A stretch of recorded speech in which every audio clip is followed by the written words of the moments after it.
everyone, Miko here with Behavior Analyst Supervisor.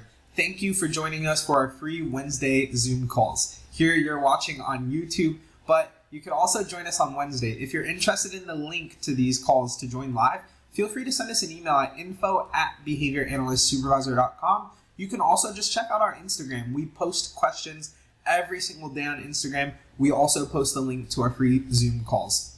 Every Wednesday, we go through a different task list item area, such as A1. We'll talk a little bit about that task list item, and then we'll go through 3 mock exam questions relating to that task list area. We hope that this provides an opportunity for you to learn a little bit more about the task list and also dive deep into question dissection. We here at Behavior Analyst Supervisor really focus on providing explanations on why an answer is correct and why it's also incorrect. So we appreciate that you joined us. If you have any questions throughout the duration of this video, feel free to shoot us an email, hit that like and subscribe button for more information. Also, you can always leave a comment and we'll be sure to reach back out to you.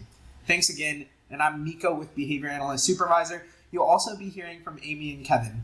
Talk to you soon. Hey everyone, Miko here with Behavior Analyst Supervisor. Welcome to a free Wednesday Zoom.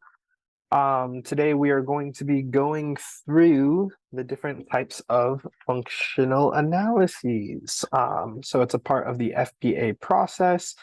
And like I said, that's what we will be going through today. So without further ado, if anyone has any questions, feel free to throw them in the chat. A couple quick announcements. Last week we did a preview of our weekend event coming up in June, not June, what am I saying? Our weekend events coming up in March. So it'll be the weekend of March 25th and 26th, 7 a.m. Pacific time to 1 p.m. Pacific time each day. So it's 2 full days, it's half days, but they're 6 hours each. So it's like a full day of task list review, and it's deeper than just what we do tonight. So what we'll be doing is we'll have a scenario question, and then after the scenario question, we'll teach you about that area of the task list. So we'll show you why the answer to that question was the answer, but we'll also do some teaching. So it's meant to be an all-inclusive task list review that will get you from your first time looking at the task list to being able to take your test, hopefully after that event. So it should be that good. That's what we're hoping for. Feel free to check out the video on YouTube. And if you're a part of our All You Need package, you kind of know what they're like because we do the intensives monthly. So it's a little bit like that. However, it's the whole weekend. And we will be throwing some exam prep stuff in the middle. So like we'll have an AKA section, we'll have a test taking skills section, we'll have a whiteboard section. So we really want this to be like a weekend event where you can come to it and then feel super comfortable taking your test after you end that weekend. So if you're interested, send us a DM on Insta. You can purchase it on our website. If you're a part of our All You Need, you do not need to register or anything. You get it for free. If you're not a part of our All You Need, then you would need to register, which again, you can email us, you can DM us on Instagram, whatever, and we can get you taken care of. Other than that, we do have a Breakdown the Beast coming up on the 4th of March. So if you love those, come check us out. But that's not what we're here for. Here to learn about the different types of FAs. So I know there's some chats in the chat. I will check those out towards the tail end of the meeting here. But right now, let's go ahead and do it. I'm gonna turn my video off because y'all know YouTube likes to keep my face on it. So let me turn this off. Let's jump in. So I have 3 questions for you, but before we do the 3 questions, we're gonna talk about how we conduct the different types of functional analysis of problem behavior. So there's a couple main ones that I want to go through. There's one other one that I'm not going to touch on. The one I'm skipping over is like the observation or natural environment FA. They're not really done a lot. It doesn't produce the best data because you're not contriving the situation, and it's really not super different than doing, you know, ABC data collection or something like that. So I'm not going to go through that one, but I will go through the actual like procedural ones, the formal FAs. So here are the ones we're going to talk through. We're going to start with analog assessment. If you didn't know, analog assessment is an AKA for an FA. I did not know this until I took a BAS mock exam. Yes, I used BAS to study. So I took a BAS mock exam and I saw the word analog assessment on it. Had no clue what it was. I got that question wrong on my mock exam, obviously. And I learned it means functional analysis. It's just an AKA. Let me actually back up. I would be remiss not to talk about the difference between an FA and an FBA real quick. So the difference or how I want to explain this is an FBA is a functional behavior assessment. So it's a full range of things that you do in order to determine the function of a behavior. An FA falls under the umbrella of an FBA. So under that umbrella, if we look at it like that, you have direct and indirect assessments. So interviews, ABC data collection, behavior ranking scales, all of those types of things. And then you do those. So those would be the first steps. After you do that, you're going to come up with a hypothesis. So this is a step that we miss quite frequently. But before you conduct an FA, you need to determine what the hypothesis of the behavior is. The reason we should the reason we need to determine a hypothesis first is because an FA, we only test 4 conditions. So I don't know if you've ever looked at an FA graph, but typically there's only 4 conditions tested. The reason behind that is because we use a multi-element design or an alternating treatments design to display the data from a functional analysis. And so when we use that, we can only test 4 different interventions in an FA. So that's why we only test 4 conditions. We always have to do the control condition. So that's like standard. And then typically, not always, but typically we do, and not in this order, but typically we do control, then we're going to test automatic, then we're going to test escape, and then we're going to test attention. As you'll notice, I left out the access to tangibles. Now, obviously, if we suspect the function of the behavior is access to tangibles, then we test that. But if we don't, we leave it out. Reasoning, I don't really know the reasoning behind that. That's what it says in the Cooper book. But what I do know is that we can only test 4 of them because an alternating treatments design only allows us to test 4 different conditions. So that's an important piece. All right, now that we've touched on that, let's talk about what an analog assessment is. Analog assessment or a functional analysis is the gold standard in determining the function of behavior. So whenever possible, if there's no variables, if the scenario is vague, you want to lean towards a typical analog assessment, typical FA, or a functional analysis. Those are all words we use to describe it. Now, what this looks like is for each of these, I'm just going to talk about what the escape function looks like. It's the same for every condition, just what you're providing them after the behavior occurs is different. So I'm only going to talk about what an escape function would look like in all of these, again, because each function looks the same. It's just if it's escape, you're providing a break. If it's attention, you provide attention, so on, so forth.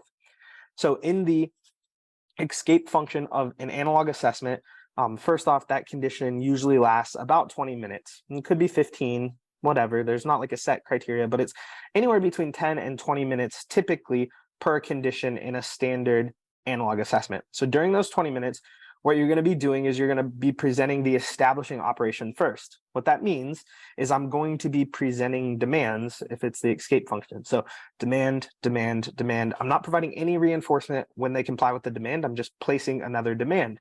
I'm going to do this until the target behavior is displayed. So if the target behavior is aggression, I'm going to place demand, place demand, place demand. As soon as aggression occurs, I'm going to give that learner about a 30-minute break. So access to escape, because that's the function. After those 30 seconds are up, we're going to go back into demands and we're going to do it all over again until the condition is over. Now, whatever condition has the most instances of the behavior, that's typically the function. Now, there's a caveat. If it's high or moderate in all the conditions, then we can say it's probably automatic. So when you look at an FA graph, if it's a messy graph, it usually means it's automatically reinforcing. That's because it's happening across conditions. So likely they're getting some sort of reinforcement from engaging in the behavior itself. So that's a typical FA. Now let's talk about a brief FA. The really amazing thing about a brief FA is this is like one of the things in behavior analysis where we actually use the name that makes the most sense with it. So in a brief FA, it's the same thing as an analog assessment or a regular FA, however shorter. So instead of 10 and 20-minute conditions, you would do 5 to 10-minute conditions. So you just cut those conditions approximately in half or a little bit shorter. The reasons we would use a brief FA over an analog assessment are really only if you have limited time, right? Because we know analog is the gold standard. Brief FA is the second best because, again, you're seeing the behavior multiple times, but you're really using it when you're like limited on time. Otherwise, we should just use an analog assessment. So that's the only difference. Same concept, right? Present the establishing operation. When the behavior occurs, provide the reinforcement, whatever the condition is. Now, I know there's a couple questions in the chat. I can't see the chat currently, so if you have questions specifically about analog or brief, if you want to unmute yourself, that's totally fine. If not, I will get to the questions at the end. Hi, I was sent the question. I was wondering if you have on the graph two conditions like attention and escape that are both high in the graph. Would it be automatic if there's like two functions, or it has to be all four functions kind of display variably to be automatic? That's a good question. If there's only two that are high and the rest are low, what I would do in real life is I would probably do a synthesized FA, and we'll get to that in a minute. The reason I would do that is because a synthesized FA tests two functions simultaneously. So if I see two functions high in the graph and the rest low, likely both of those functions are governing the behavior. Now, if that's not an option, and usually on the test it's not, and it's asking you which function you go with, if there's only two that are high and the rest are low, I'm probably going to go with the highest. Now, if both of those two are equal, then I'm going to go with automatic. So it's a little bit tricky. The test and exam should be a little bit more straightforward, but likely if you see a question like that, it'll be like either do a synthesized FA or it's the one that's highest, okay? So it can be that both of them are like attention and escape, for example, or maintaining the behavior. It has to be, if they're both kind of like interchangeable and high, it has to be either automatic, right? Yeah, exactly. Okay, got it. Cool. Perfect. Yep. All right, so now we're going to jump over to a trial-based FA. So what a trial-based FA is it's 1 minute conditions. It's kind of weird, right? So you do 1 minute of the establishing operation during that whole minute. So even if the behavior happens, you're not giving the reinforcer, you're just presenting the demand for the whole minute. And then you do a minute of breaks after. So it's 2 1 minute conditions. The first minute, if the behavior happens a lot during the establishing operation and none during the abolishing operation, that's the function. The reason we do trial-based, or the place that trial-based FAs are good, is in a natural environment, in a teaching setting, somewhere where you don't have the opportunity to manipulate the environment. The reason behind this is because it's not 100% foolproof, but it's easier to prevent escape in 1 minute, whereas in the natural environment. Whereas in like a standard FA, I'm in a room, a sterile environment. There's not a lot of stuff there, so it's easy for me to control it. When I'm in the natural environment, it's not easy for me to control it. Especially, say I'm doing the attention condition. How am I going to prevent a classroom of 15 students from laughing when this client engages in a behavior or providing any sort of attention? It's difficult. It's easier for 1 minute. So if it needs to be done in a natural setting, usually a classroom, trial-based is the go-to. That's when you'd use that. Latency-based. Latency-based is kind of weird. It's the only one where you're looking at the lower the number, the more likely the function of the behavior is. The data is usually presented in seconds or minutes because we're taking the latency. So what this would look like, and then I'll talk about why we would use it. But first, what this would look like is I would begin the timer as soon as I place my first demand. So say this is the demand condition. I would say, touch your head and start a timer. Clap your hands, stand up, sort the silverware. What's your name? Write your name. How old are you? And I would keep placing demands until the problem behavior occurs. The time from when that timer started to when the problem behavior occurs is the latency, the onset of demands to when the behavior begins to occur. The longer the latency, the less likely that's the function, right? You put up with whatever that condition was for a longer period, so it's probably not the function. The shorter, the more likely the function. So if it's a few seconds, that's certainly or almost certainly the function of the behavior. The reason we use trial or latency-based, sorry, I should also say, after the behavior occurs, you immediately move to the next condition. So you're only seeing the behavior happen one time. So that tells me the reason I use latency is typically because it's dangerous problem behavior. I can only allow it to occur once. So that's when I would use latency-based. I'm going to skip down to FA of precursors real quick because it's similar to latency-based in that you use it for like dangerous problem behaviors as well. However, FA of precursors, you use it for behaviors that you can't even afford to have happen once. So somewhere in the scenario, it has to tell me that you can't even risk the behavior happening, and then I would do an FA of precursors. Now, something you really need to know with latency-based and FA of precursors, neither of these are super good. The reason behind it is latency-based, you see the behavior occur once. right? I don't really know if that's a function, but it's dangerous. I can't risk it, so that's how I'm going to program. FA of precursors, I don't even see the behavior. I stop the condition when the precursor behavior happens. So if it's aggression and you usually stand up before you aggress, I'm terminating the condition as soon as you stand up. That means I don't even know if the behavior was really going to happen or not. And so it's not very accurate. But again, client safety always comes first. So if someone's going to get hurt, I don't care about accuracy that much. I care that you're not going to get hurt. And so that's why I'm going to do an FA of precursors in lieu of one of these other ones. So that's your key for that.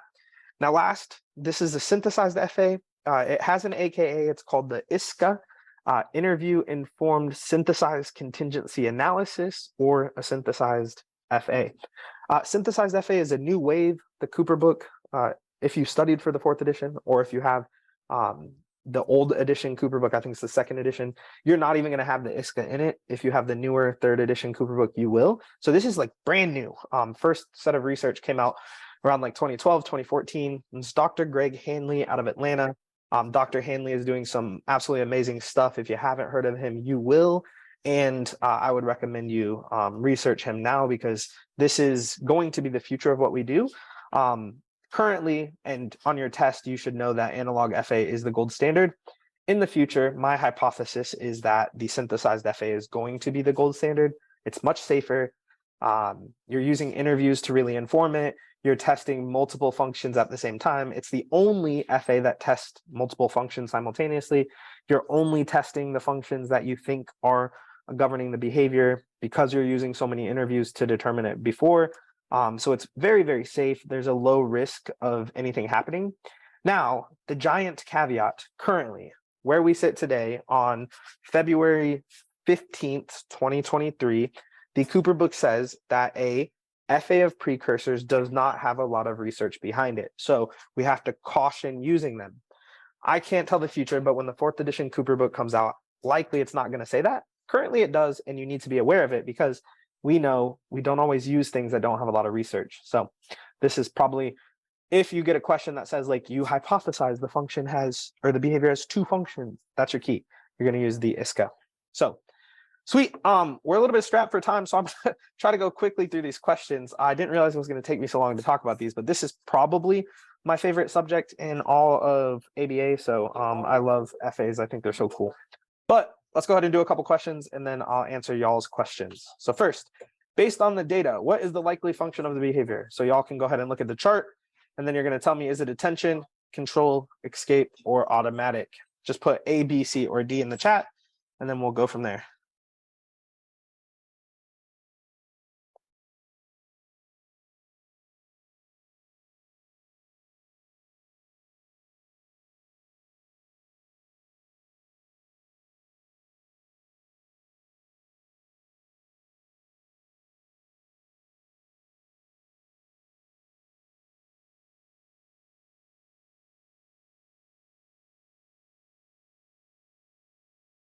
Sweet, lots of comments in the chat. So I'm going to move on to the answer and show you. So the answer here is attention. This is a latency-based FA. The scenario doesn't tell us, but I can see that the conditions are in seconds. It's latency-based is the only one where we report seconds. I also know that this one is low and the rest are high. That tells me probably it's latency-based. And so 12 seconds would identify that there was a shorter latency, telling me that that is likely the function of the behavior. So I would program attention. So attention, A is the answer. Control is not a function of behavior, so please don't pick B. Escape is, control can also be labeled as play, just so y'all know. And then obviously it's not escape or automatic. So automatic and sensory are the same thing, in case you were wondering. Sorry, I'm going kind of quick. I want to get through all 3 questions because these are awesome. But if you need further explanation, email me, please. You have recently conducted a full range of FBA procedures. You hypothesized the function of the behavior could be escape or attention. You conduct an FA and it shows escape as the primary function. After implementing an intervention that utilizes escape maintained procedures, the behavior has not gotten better. What should you do next? Implement a punishment procedure, reconduct the FA, conduct an ISCA, or use attention maintained interventions? Go ahead and throw your answers in the chat.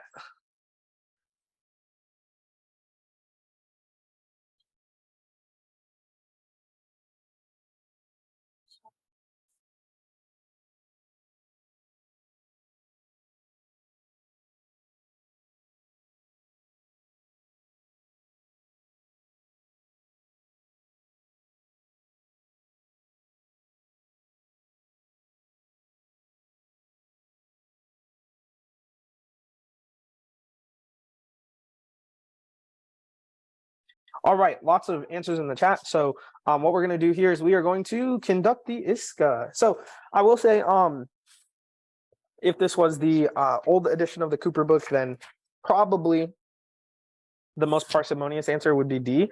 However, we're in a new world. And so in the new world, this question is leading me to believe that there are two functions.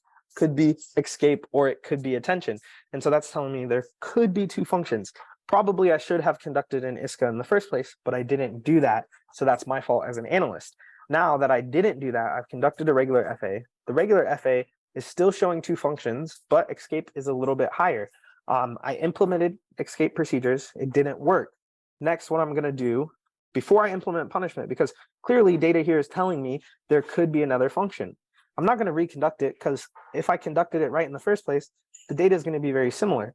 The best thing to do is to try the ISCA, because that will tell me if I need to create an intervention that has both escape and attention as the catalyst for the intervention. So am I using procedures that align with both of those? Yes, Resmi? Yes, Miko. So I had a question. My question is, what if there was only one function and the program was still not getting better? Do you go back and redo the FA? No, in that case, if you've done the FA and you've implemented the procedure and it's not working, that's going to be a scenario where you might look at punishment, or you might look at modifying the amount of the reinforcer that you're using, or you might look at any number of those things. But if the FA was clear, you did a regular FA, which is the gold standard, it was clear that escape was the function, you've implemented escape maintain procedures, meaning you've done reinforcement first, then it's appropriate to look at punishment. Okay, got it. Thank you so much. Yep. All right, let's go ahead and move to the next question and the last one.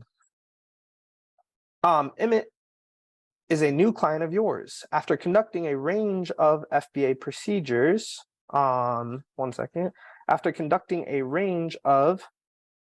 full range of FBA procedures, I couldn't see it, you would like to determine the function of the behavior. You should now conduct which one? An analog assessment, a brief FA, a synthesized FA, or a trial-based FA?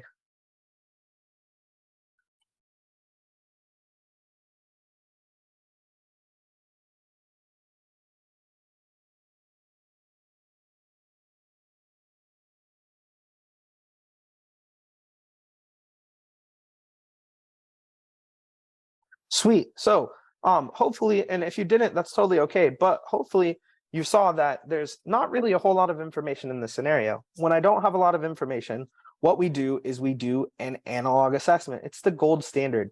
It should be your default unless something in the scenario tells me otherwise. I'm strapped for time. Then I do a brief FA. There's two functions. Then I do synthesized. I want to do it in the natural environment or in the classroom. Then I do trial-based. Here, it says none of those. So a typical analog assessment is the best route. It's where I should go first. Sweet. So I typically take us to our website. I will go there real quick just so y'all can see the website. And then I'm going to screenshot y'all's names, and I will pick a winner and email that winner tomorrow. Actually, I'll pick it today so y'all can give me your thing. So when you get to our website, you'll see we have lots of stuff, but you can click BCBA exam support or BCBA exam prep. You'll see our course schedule here. I post what we're going over on Instagram. If you click here, this will give you the Zoom link. So if you're having trouble finding it, you can't copy it from Instagram, just click here and it will bring you to the Zoom link for this. You'll see our thing for the Saturday, Sunday task list weekend marathon. So it talks about what we're doing. You'll see our main packages, whatever. You can email us if you have any questions about any of that. Let's see. Okay, let me put y'all's names into the wheel of names real quick, and then I will pick a winner, and then I'm going to go through my questions. If you have a question, feel free to unmute yourself now. I'm a good multitasker most of the time, but sometimes I'm not, you know? Can you talk about the marathon going on March, 25th, 26th? Yeah, I sure can. So what we're doing, there's a preview of it on YouTube. So if you're interested in learning a little bit more about it, check out that preview. But what we're doing is we're going to go deep into the task list. It's like an intensive. So we'll have a question, a scenario question, because the exam is application based. So the first thing that we'll do is we'll go over a scenario. You will not know what task list area that scenario is from, except for we go through A first and then B and then C. So you'll just know it's from A, but you won't know if it's A1, A2, whatever.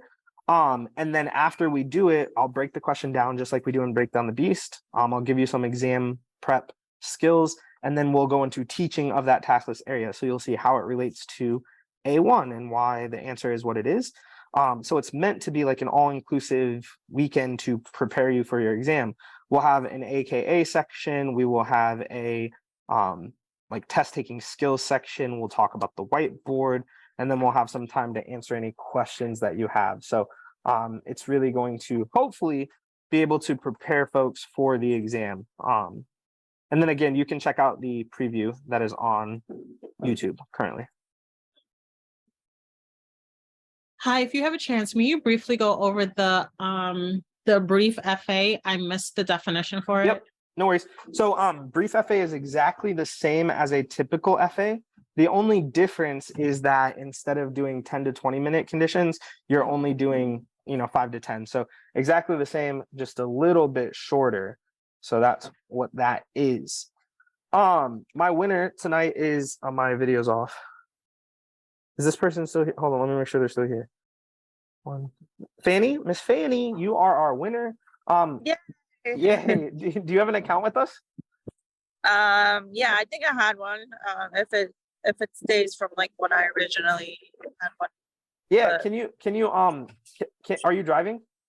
No, I'm sitting. Okay, can you drop your email in the chat? You can just direct message it to me, please. Sure, thank you. Yep, you're so welcome. Okay, cool. Any other questions, y'all, before we run?